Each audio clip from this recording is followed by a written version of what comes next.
Así comienza Noticias del Futuro. El primer panorama de actualidad con perspectiva profética. Con la conducción de Guillermo Álamo.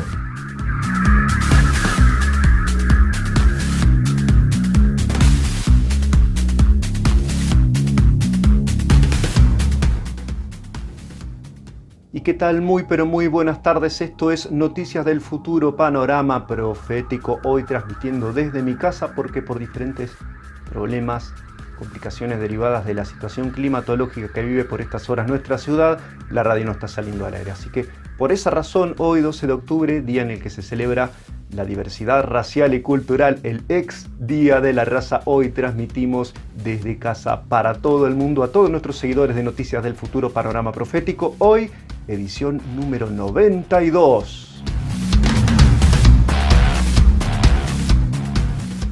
Y la verdad, entre todas esas complicaciones climatológicas que te contamos, estamos en nuestra ciudad muy expectantes por un encuentro que se está desarrollando acá, así que vamos a hablar entre otras cosas de eso, entre otras noticias de esas que nosotros consideramos que hacen avanzar eso que llamamos la agenda profética de nuestro Dios expresada en los textos bíblicos. Pero antes quería hacer una pequeña salvedad porque se ha hablado muchísimo en estos días, seguramente vas a ver alguna publicación en internet relativa a este asunto, y creo que merece algún tipo de reflexión por parte de los cristianos, y es esa acusación que se nos lanza tan a menudo de que los cristianos somos por lo menos corresponsables, digamos así, del exterminio, del culturicidio operado por Europa, en especial por España, Portugal, por Inglaterra, sobre los pueblos originarios. Se nos llama culturicidas y etnicidas a los cristianos. ¿Qué hay de cierto en todo esto? La verdad es que el cristianismo, junto con el Islam particularmente, somos los principales grupos religiosos expansivos, con un carácter misionero. Quiere decir que nosotros no nos conformamos con profesar, digamos así, internamente, secretamente nuestro credo, sino que además tenemos el imperativo de salir fuera para poder difundir la manera en que pensamos, la manera como vivimos la vida, nuestros valores, nuestra ética y nuestra cosmovisión. Eso, por supuesto, nos hace ser culturalmente invasivos, o sea, hay que aceptar, esto es una realidad, esto es ser sinceros también en cuanto a la misión que tenemos de cara a nuestro mundo, a nuestra época, al lugar donde nos ha tocado vivir a cada uno de nosotros como cristianos.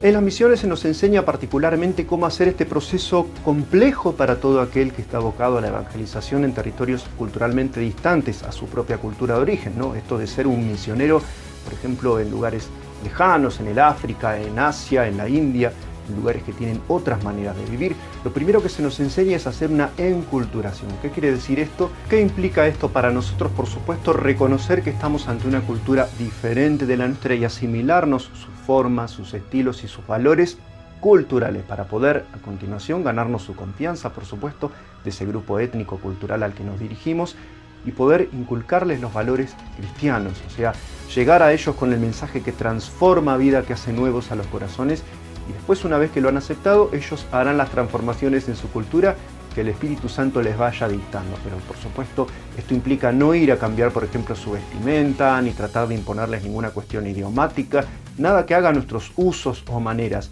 sino ir a asimilar las maneras de ellos y poder transmitirles entonces sí el Evangelio de Jesucristo, una vez que además nos hayamos ganado su confianza. Tarea nada fácil, nada accesible para el misionero. Es un difícil propósito ese.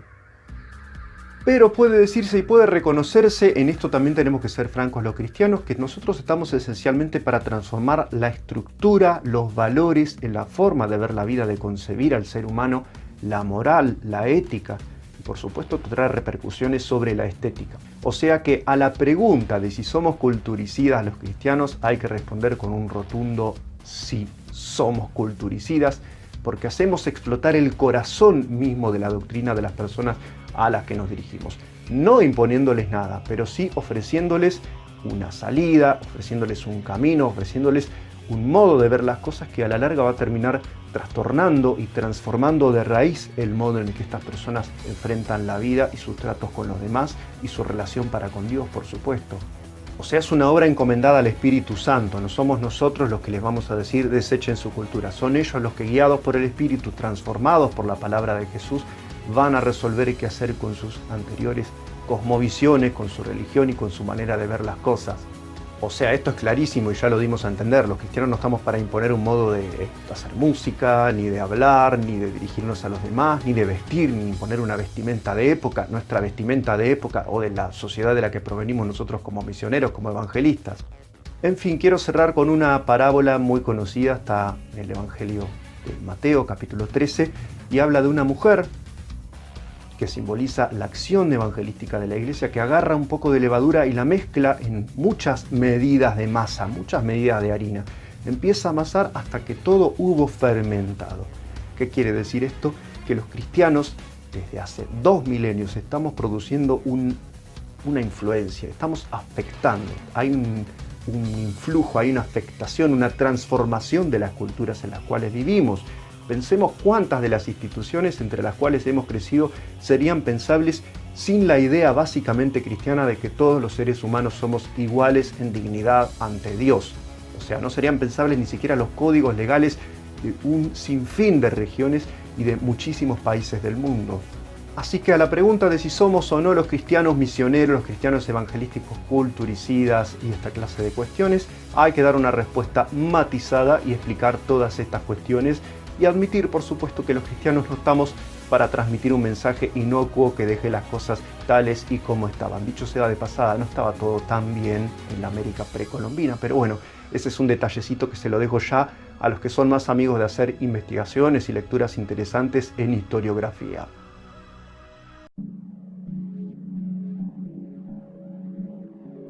Política. Novedades nacionales.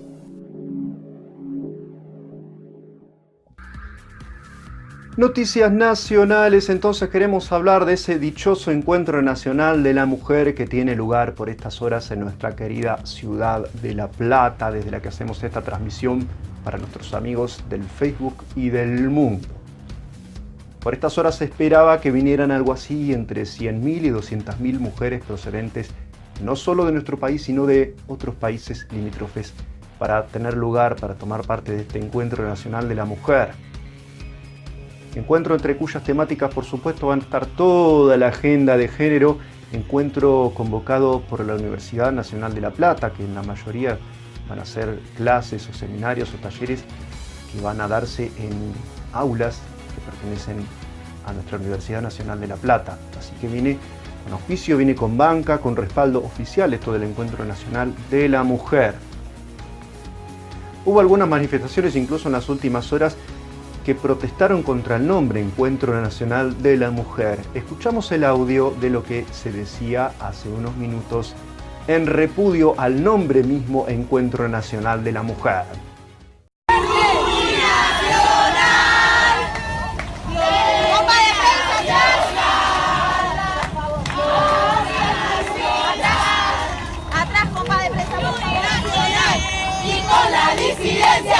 Plurinacional y con la disidencia plurinacional y con la disidencia plurinacional y con la disidencia camina la lucha feminista por América Latina. La discriminación y por infancias libres de violencia, decimos al closet no volvemos nunca más.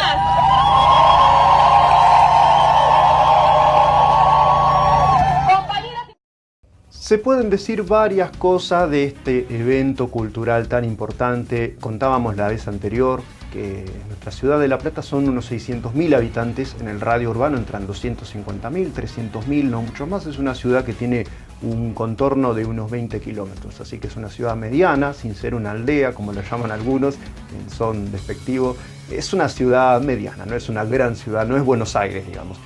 Bueno, 100.000 mujeres se esperaba que vinieran, ahora no sé si llegaron por esta cuestión de las inclemencias climáticas que te mencionábamos, la granizada feroz, la tormenta que menguó muchísimo, por lo menos las manifestaciones callejeras, y quiso que la inauguración que iba a ser en el Estadio Ciudad de La Plata finalmente no tuviera lugar por no ser autorizada que se utilice este predio por los bomberos, por un riesgo de descarga eléctrica y otras cuestiones más.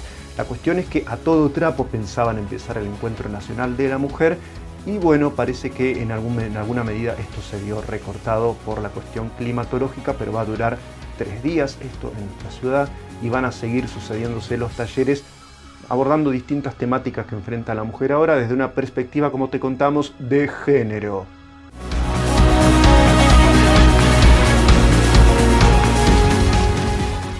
Se habló mucho, por ejemplo, de las expresiones, de las pancartas, de todo lo que estaba preparando el clima para este Encuentro Nacional de la Mujer.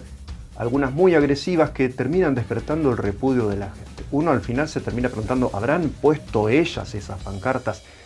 Del estilo hay que quemar todo, hay que prender fuego todo, así un poco amenazantes y bordeando el terrorismo cultural. Pero bueno, no sabemos si realmente las chicas mismas hicieron poner esta clase de pancartas en la ciudad para preparar su encuentro. Otra noticia nacional, tenemos que referirnos a las manifestaciones públicas de nuestro muy probablemente futuro presidente Alberto Fernández. Volvió a utilizar en sus discursos el lenguaje de género, el dichoso lenguaje inclusivo que utiliza la letra E. Habló de todos nuestros chiques. Además de que prometió, si se lo llega a votar, cosa que seguramente va a ocurrir, crear un ministerio de la mujer. ¿Y quién va a ser puesta a la cabeza de este ministerio? Una chica que es más o menos extrapartidaria, que va y vuelve al partido de Alberto y Cristina Fernández, que es Victoria Donda. Vamos a decir algunas palabras sobre Victoria Donda para que la gente tenga una idea de quién estamos hablando. Victoria Donda es la mujer de Pablo Marchetti, que fue director de la revista satírica Barcelona durante algunos años. Es ese hombre que escribió un libro donde confesaba sus deseos incestuosos en relación a su niña, a su hija. Son personas que creen que no hay moral, que no hay límites, que no hay valores que sostener, que el humor se puede hacer respecto de todo, como Charlie Hebdo, ¿no? Uno se puede reír de lo que se le venga en gana porque el humor es libre. Victoria Donda hace unas pocas horas declaró ciudadanos ilustres y visita de honor al grupo de heavy metal satánico Iron Maiden, que fueron recibidos en el Congreso de la Nación precisamente por ella, por la futura ministra de la Mujer, este Ministerio de la Mujer que aspira a crear Alberto Fernández, si es electo, como todo parece indicar, como presidente de la Argentina. O sea, es una agenda que viene fuerte, viene densa, viene heavy en la Argentina que viene, en esta Argentina futura. De aquí a muy pocos meses vamos a estar viendo cómo nos caen en andanada feroz toda esta clase de novedades desde lo legislativo y esperemos que no, pero también corporizadas en forma de ordenanzas municipales que nos empiecen a limitar en nuestra labor evangelística. Son grupos ultralaicistas, anticristianos, pro aborto. También siguió refiriéndose a la legalización del aborto Alberto Fernández. Pregunta que siempre me queda flotando en el medio del corazón. ¿Habrá personas que declaren ser cristianos que sean capaces de aportar su voto a grupos políticos como el del señor Alberto Fernández? Esperemos que no, de todo corazón esperemos que no, pero tengo bastantes versiones e indicios de que más de uno de los hermanitos, quizá por razones económicas o por simpatías del corazón, van a terminar dándole su voto a la fórmula Fernández-Fernández.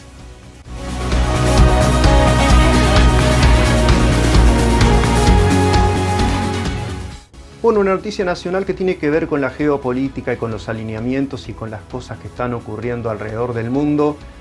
Acaba de romper relaciones mi Argentina con la República Bolivariana de Venezuela, la Venezuela de Nicolás Maduro. El presidente Mauricio Macri reconoció como embajadora a una señora enviada por él, todavía reconocido por algunos como presidente interino de Venezuela, Guaidó.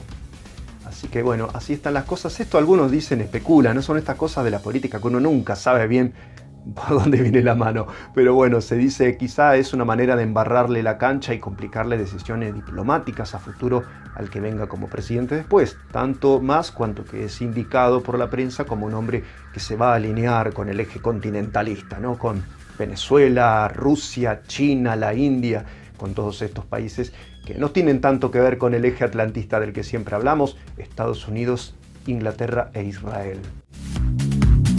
Política. Novedades internacionales.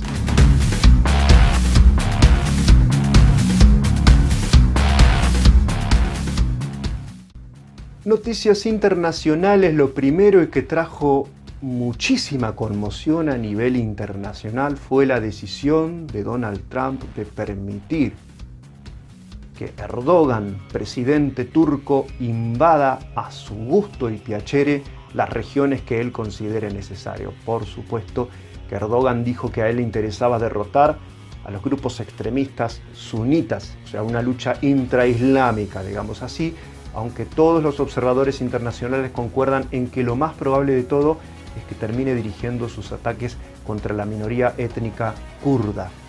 Ese es el gran temor. Acaba de recibir de parte de la Casa Blanca un pase libre para hacer lo que se le ocurra e invadir Siria. De eso se trata. Estamos hablando de la invasión de Siria por parte de los turcos. ¿Y qué va a pasar con los kurdos? Es la gran pregunta.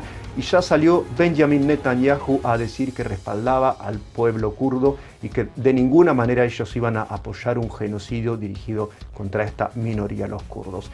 Lo cierto es que la posición de Washington queda sumamente comprometida con dar el brazo a torcer frente a las pretensiones de Erdogan.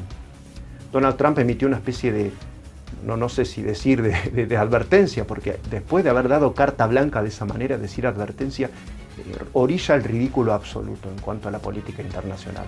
Lo cierto es que dijo, si llegan a dirigir sus ataques a los kurdos, nosotros vamos a aplicar una sanción económica tan feroz que vamos a sumir en la pobreza a Turquía.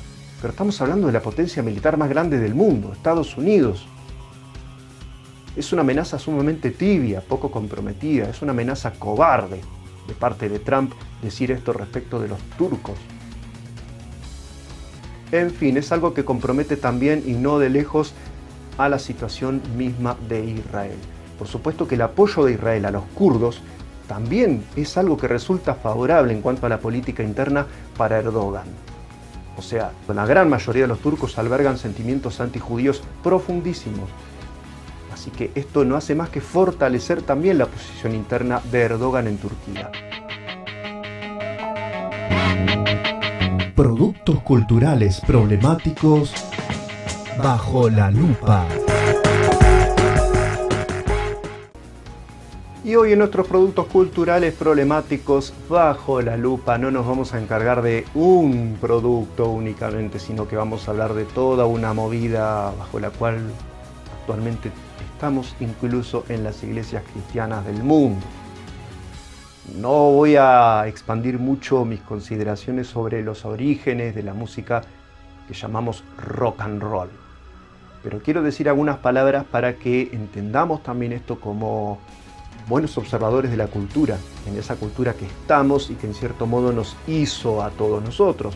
Yo nací en plena época del rock, así que no contemplé como a nuestros abuelos o nuestros viejos la ruptura cultural, la ruptura generacional, la brecha que inauguró la cultura del rock, ni bien empezó a difundirse desde fines de los 60 en adelante. Lo cierto es que hubo una primera reacción sumamente enérgica y condenatoria por parte de la vieja generación hacia la nueva en cuanto se empezó a difundir el ideario del rock, y en las iglesias ni hablemos. Fue muy fuerte la reacción en el sentido de es una música estridente, es una música fuerte, ergo es una música satánica. Para cómo en sus principios se asociaba a las fiestas, a los bailes más o menos desenfrenados y a la idolatría de masas hacia, por ejemplo, los Beatles, que desencadenaban histerias colectivas que nunca fueron igualadas después, dicho sea de pasada. Bueno, Elvis Presley, lo mismo. O sea, fue todo más o menos por la misma época. Así que quedó estigmatizada el rock como género, como música, como algo que necesariamente tenía que servir a fines negativos y nunca a finalidades espiritualmente buenas. Vamos a ser en esto un poco misioneros y un poco cautelosos también. Dijimos que un misionero en nuestro primer bloque tenía como finalidad aprenderse los códigos de la cultura a la cual él se va a dirigir con el mensaje de transformación que solo Jesús puede traer. Solo Jesús puede hacer libre al pecador, puede darle libertad para obrar conforme al Espíritu y no ya conforme a su carne, a sus malos deseos, a su egoísmo, a su ambición, a sus deseos de hacerse ver, por ejemplo. Bueno, todo esto solo Jesús puede traérselo a los corazones y nuestra finalidad es difundir ese mensaje que transforma desde dentro a las personas, no a través de imposiciones culturales o de códigos de vestimentas, por ejemplo, sino yendo al corazón mismo de la cuestión, llamando a las personas a un nuevo nacimiento. Entonces, recuperando eso de nuestro primer bloque, podemos decir que el rock es una forma. El rock es un estilo, es un género musical, es un género que tiene una serie de valores culturales en medio. ¿Qué tenemos que hacer como cristianos? Discernir, discriminar, tanto sea el contenido verbal como el contenido estético, musical, el clima que se genera. En esto hay que ser buenos observadores, no dejarnos llevar solo por lo que sentimos, sino ver qué reacciones genera esto. Los músicos saben bien que hay ciertas tonalidades que inducen determinados estados de ánimo que pueden ser totalmente incompatibles con los valores y el mensaje cristianos. Acá se trata de qué música vamos a hacer y también en qué formato le vamos a dar. No es solo el packaging del mensaje, la música. También hay un mensaje musical. ¿Produce desasosiego ese mensaje? ¿Produce miedo? ¿Produce terror ese mensaje? Hay músicas que generan terror.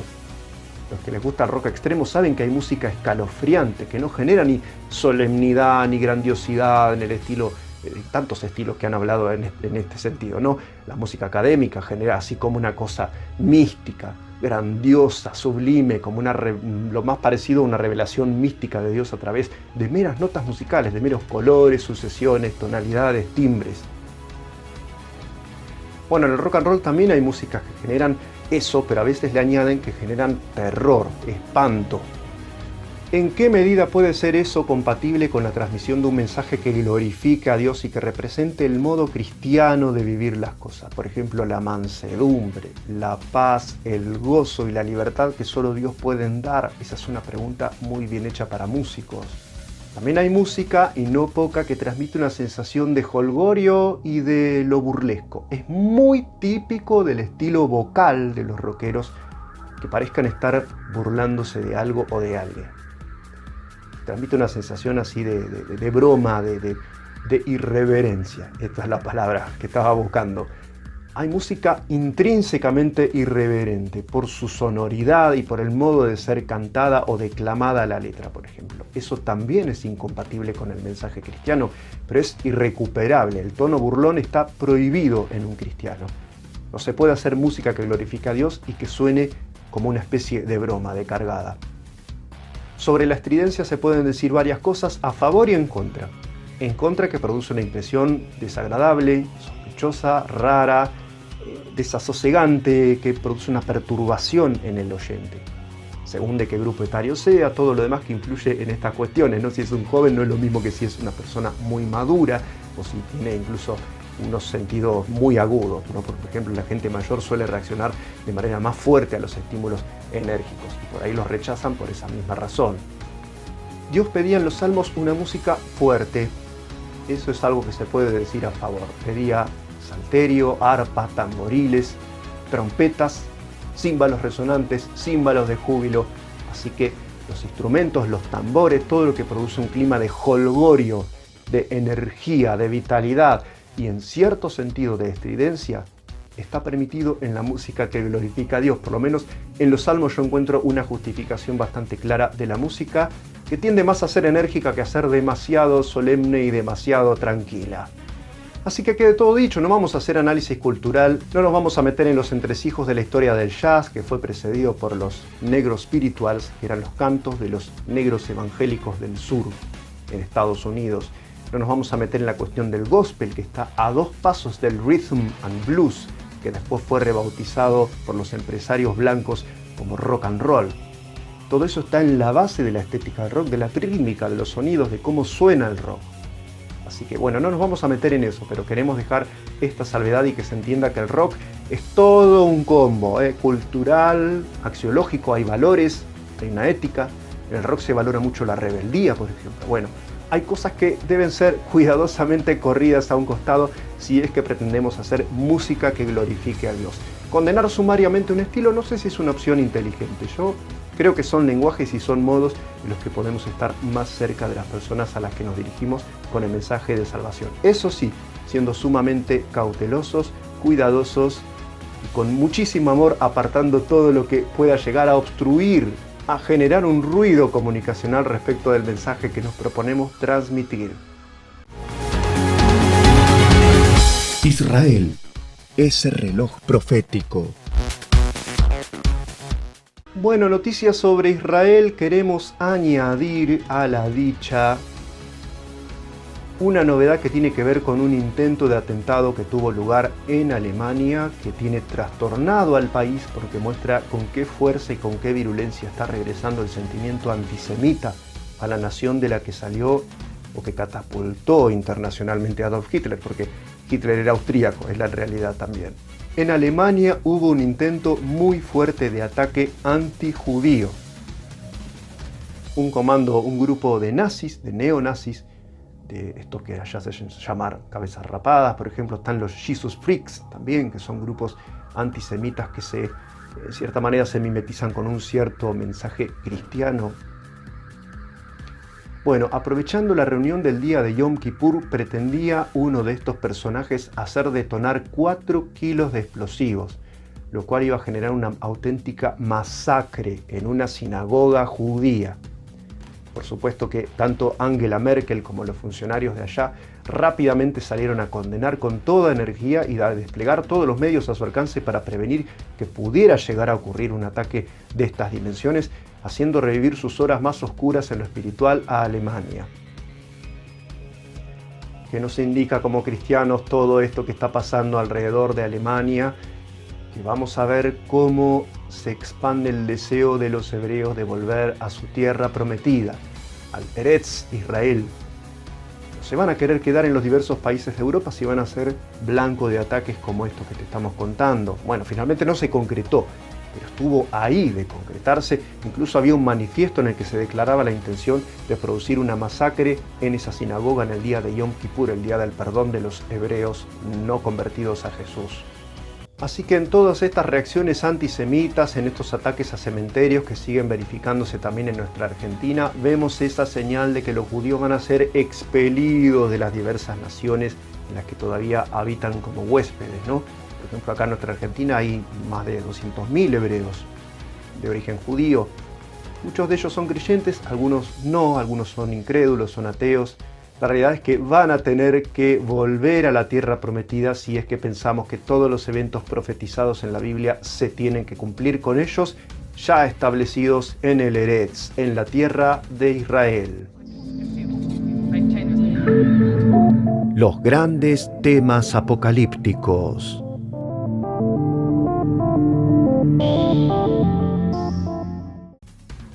Y en nuestro último bloque quería hacer referencia a uno de los temas centrales que nos ocupan cuando hablamos de las profecías que se tienen que cumplir a futuro. Somos futuristas en este sitio, en este Facebook, en este canal. Somos futuristas dispensacionalistas. Quiere decir que nosotros pensamos que todos los contenidos que aparecen en las profecías de nuestro libro sagrado, la Biblia, se van a dar a futuro. En especial va a haber 7 años que se van a inaugurar cuando los cristianos seamos llevados en cuerpo y alma a la presencia de Jesús. Vamos a ser raptados, dice la Biblia, usando una metáfora que aparece mucho en los evangelios, que dice Jesús: vengo como ladrón en la noche, porque nos va a secuestrar, nos va a robar. A eso hacía alusión la palabra griega que habla de arrebatamiento, que es harpazo, que quiere decir robo, arrebato, robo violento. Jesús viene como ladrón en la noche a buscar a los suyos, a los que creen en su nombre, a su iglesia, a todos nosotros, Dios mediante, a cada uno de nosotros. Y entonces la tierra se transformará en el teatro en el que ocurrirán algunas cosas conmocionantes, fuertes, universales, con un impacto total sobre la gran mayoría de la gente del mundo, cual nunca se vio antes. Una sucesión de noticias que harán empalidecer las novedades más fuertes que se hayan producido, incluso, por ejemplo, en la Segunda Guerra Mundial y todo aquel tiempo.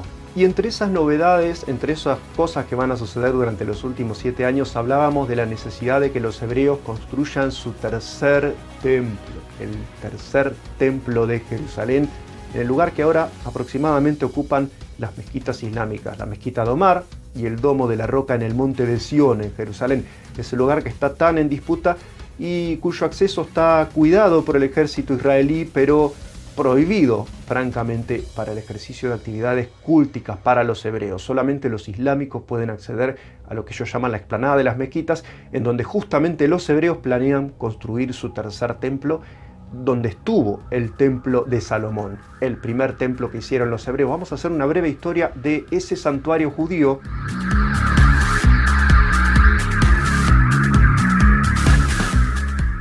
En principio los hebreos edificaron una carpa que se llamó el Tabernáculo del Testimonio durante su peregrinación por el desierto hasta llegar a la tierra prometida.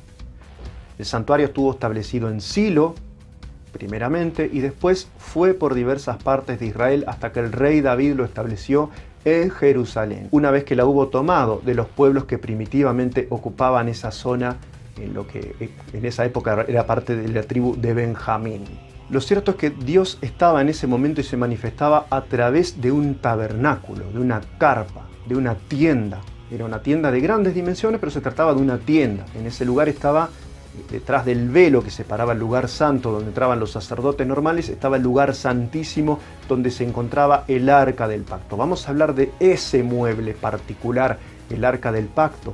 Medía no mucho más de 1,5 metros por 70 centímetros este mueble, el arca del pacto, en el cual tenían lugar las ceremonias religiosas más solemnes de los hebreos. Como que la redención de los pecados tenía lugar cuando la sangre se derramaba sobre la tapa que cubría este mueble, que representaba la presencia divina. Así que la reconciliación entre los hombres y Dios tenía lugar teniendo como epicentro este mueble, el arca del pacto, justamente, que estaba establecido en principio en esta carpa. Llega el rey Salomón y construye finalmente ese monumental templo que se transformó en una de las 7 maravillas del mundo antiguo, el templo de Salomón en Jerusalén. Así que tuvo una casa de piedra por primera vez, la presencia de Dios, así se dice, ¿no? Fue una casa que Dios permitió que Salomón hiciera, no David. Finalmente Salomón logró edificar. Tardó bastantes años hasta que logró erigir del todo ese santuario que maravillaba al mundo antiguo por su esplendor. Llegan los babilonios cerca del año 600 a.C. y destruyen el templo de Salomón. Lo reducen a absoluta ruina, queda en la nada. ¿Y qué pasa con el arca del pacto? Desaparece. Ahí se originan un sinfín de leyendas que siguen hasta nuestros días respecto de cuál habría sido el destino reservado a ese mueble tan especial que representaba la presencia divina, en cuyo interior estaban justamente la copia de los mandamientos que había escrito Moisés en el monte Sinaí. También estaba la vara florecida que representaba el sacerdocio de los levitas, la autoridad espiritual delegada a los sacerdotes de la tribu de Leví. Y también había una muestra, había un pote que contenía el maná, o sea, la provisión divina reservada justamente para los hebreos que creían y que obedecían su palabra. Dios iba a sostenerlos, Dios iba a darles una ley y Dios había levantado sobre ellos y para ellos, en función de ellos, una autoridad sacerdotal. Todo eso estaba contenido dentro de ese mueble no tan grande que era el arca del pacto. El arca del pacto desaparece. Se construye cuando vuelven los hebreos por la orden de Ciro, el monarca persa, vuelven, se establecen en Israel y construyen su segundo templo. Ese templo que después fue mejorado, ornamentado, hermoseado ahí por Herodes el Grande en su afán de congraciarse con los judíos, un pueblo por el que él sentía una relación bastante rara de amor-odio, atracción-repulsión, pero que bueno, en eso se portó muy bien e hizo unas mejoras muy lindas en el segundo templo. Ese templo sería destruido en el año 70 después de Cristo, tal y como Jesús mismo profetizó que ocurriría, que no quedaría piedra sobre piedra. Bueno, eso pasó cerca del año 70 después de Cristo con el segundo templo, el templo postexílico mejorado por Herodes. Y se viene el tiempo del tercer templo de Jerusalén. Los judíos ya tienen preparado, como te contamos siempre en nuestro programa, piedra sobre piedra. Tienen el mobiliario, tienen las ropas de los sacerdotes, las ropas del sumo sacerdote, el que va a pasar una vez por año a ofrecer los sacrificios por el pueblo, por los pecados del pueblo. Tienen todo, el incensario de oro, la menorá, el candelero de 7 brazos de oro macizo de 24 quilates. Está absolutamente todo preparado. Falta solo la orden política que nosotros pensamos que va a proceder de ese monarca europeo romano venidero al que la Biblia llama el anticristo y también la bestia. Así que mirá la espalda política que va a tener Israel. Su máximo enemigo va a ser el que en principio, y para engañarlo justamente, va a permitir que edifiquen su santuario, haciendo un pacto entre Israel y otras naciones que no se menciona quiénes son, pero nosotros pensamos que entre Israel y los palestinos. ¿Y qué se dice en estos días del Arca del Pacto? Se hablan muchas cosas de que los hebreos tienen oculta el Arca del Pacto, que está en Egipto, que está enterrada debajo mismo de donde se va a hacer el santuario, el tercer templo que está en el mismo monte Moria, en el monte de Sión, en ese monte donde se va a hacer el tercer templo, que excavando unos metros, incluso hay arqueólogos que están perforando a ver si dan con el arca del pacto enterrada allí secretamente para impedir su destrucción antes de que vinieran los babilonios, según esa teoría que para mi gusto no tiene ningún asidero científico. ¿Qué dice Apocalipsis sobre el destino del pacto? Vamos a leer unas líneas.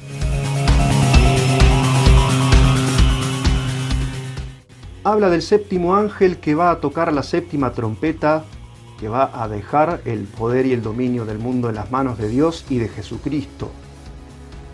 Dice en el capítulo 11, versículo 19, y el templo de Dios fue abierto en el cielo y el arca de su pacto se veía en el templo. Y hubo relámpagos, voces, truenos, un terremoto y grande granizo. Esto se puede tomar de dos maneras. Normalmente se considera como que es un símbolo. Es una manera de decir que Dios va a responder a las plegarias de los judíos que se van a convertir a Jesús y que van a ser masacrados por el anticristo, y que va a derramar su justicia sobre la tierra en la forma de las 7 copas, que cumplen la séptima trompeta de los juicios de Dios en el Apocalipsis. En ese momento, como un recordatorio simbólico, se abre en el cielo un templo celestial, no hecho por manos de hombres, sino por el mismo Dios, y de esa manera Dios expresaría su recordatorio de que Él nunca perdió de vista el hacer justicia sobre su pueblo, sobre los hijos de su pueblo. Y está también la manera literal de considerarlo. Esa es la manera que a mí por lo menos me da un indicio de que las cosas no son como nos están planteando por ahí los hebreos más creyentes en cuanto al tema del arca del pacto. No estaría en la tierra el arca del pacto, habrá sido destruida el arca del pacto, pero perdura en la presencia de Dios como símbolo de su relación privilegiada con los hebreos. Los hebreos se van a convertir a Jesús, sí, pero después de pasar un tiempo muy agudo de persecuciones y de angustia, después de un gran tormento político y después de haber sido masacrados cientos de miles de hebreos, Jesús va a descender para hacer justicia sobre su pueblo, pero la mayoría de los que se hayan convertido ya se habrán convertido, entonces Jesús les va a dar su premio a los que se hayan rendido a Él, y muchos van a resucitar para reinar sobre la tierra restaurada en eso que llamamos el milenio. Y así llegamos al final de nuestro Noticias del Futuro inusual, anómalo, grabado desde mi casa número 92. Quería hacer referencia a una chica de la que nos hicimos amigos hace poco, que tiene una militancia pro vida espléndida. Ella se llama Lupe Batallán. Te cuento que además de ser pro vida, esta chica no profesa la fe cristiana, pero me llamó muchísimo la atención ver el ardor, la garra, la vibra, la electricidad que le pone a sus intervenciones, tanto de las redes sociales como desde los medios masivos, donde tira metralleta de argumentos a favor de las dos vidas con una gran pasión, con un gran interés, y sobre todo, y esto es lo más interesante, en el terreno de los hechos, ayudando a las mamás en situación de vulnerabilidad para que puedan finalmente dar a luz sus hijos y no tomen la decisión drástica y horrorosa de matarlos en su propio vientre. Así que me pareció sumamente interesante observar un ejemplo así. ¿Y qué nos dice a nosotros los cristianos? Que muchas veces no salimos a proclamar el mensaje de salvación porque pensamos que hay otras actividades que insumen de nuestro tiempo, que necesitan nuestra energía, nuestras horas, nuestra agenda supercargada también muchas veces. Pero bueno, vemos gente que sin tener a Jesucristo tienen un grado así de militancia y de interés por los demás. La verdad es que a mí por lo menos me dejó sumamente asombrado el caso de Lupe Batallán, militante por las dos vidas. Y así llegamos al final de nuestro programa. Muchísimas gracias a los que están del otro lado siguiéndonos. Seguramente nos van a ver muy en diferido. Esto lo estoy grabando durante la tarde de este sábado 12 de octubre desde mi casa. Nos vemos como siempre. Bendiciones, gracias por estar del otro lado. Chau.